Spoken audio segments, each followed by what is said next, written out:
కర్కాటక రాశి.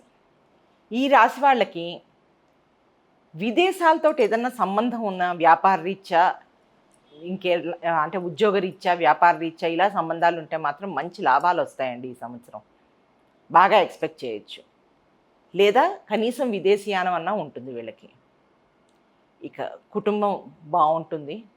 వీళ్ళకి ఫస్ట్ ఈ సంవత్సరం అంతా కూడా చాలా సంతోషంగా తృప్తిగా సాగుతుంది.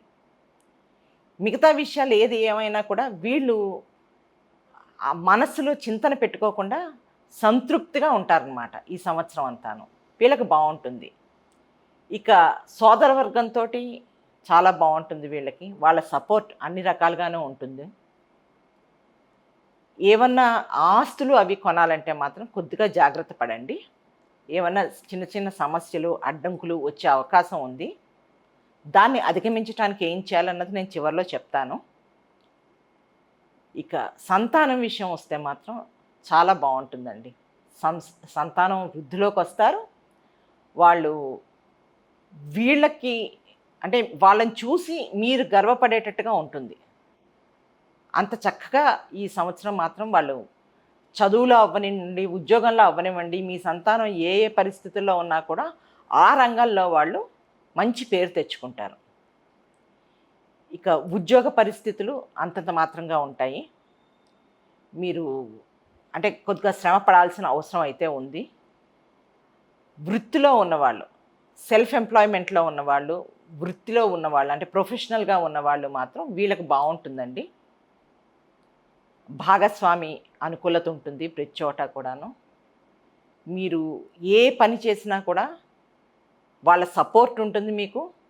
అలాగే వ్యాపారంలో భాగస్వామ్యం ఉంటే కూడా అక్కడ కూడా బాగుంటుందండి. వాళ్ళతో ర్యాపో బాగుంటుంది. ఇద్దరూ కలిసి చేసే వ్యవహారాలు చాలా కలిసి వస్తాయి ఈ సంవత్సరం.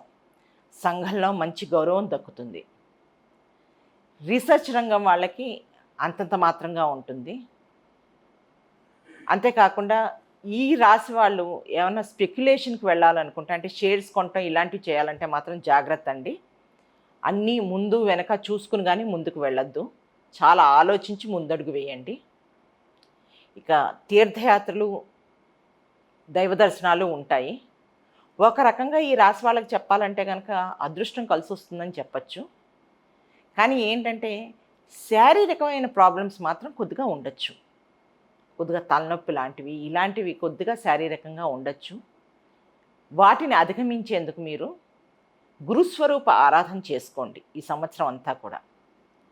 అంటే మీ ఇష్టమైన గురుస్వరూపం షిరిడి బాబా, దత్తాత్రేయుడు, దక్షిణామూర్తి, ఇట్లా మీ ఇష్టమైన రాఘవేంద్ర స్వామి, ఇలా మీ ఇష్టమైన గురుస్వరూప ఆరాధన మీరు చేసుకోవచ్చు.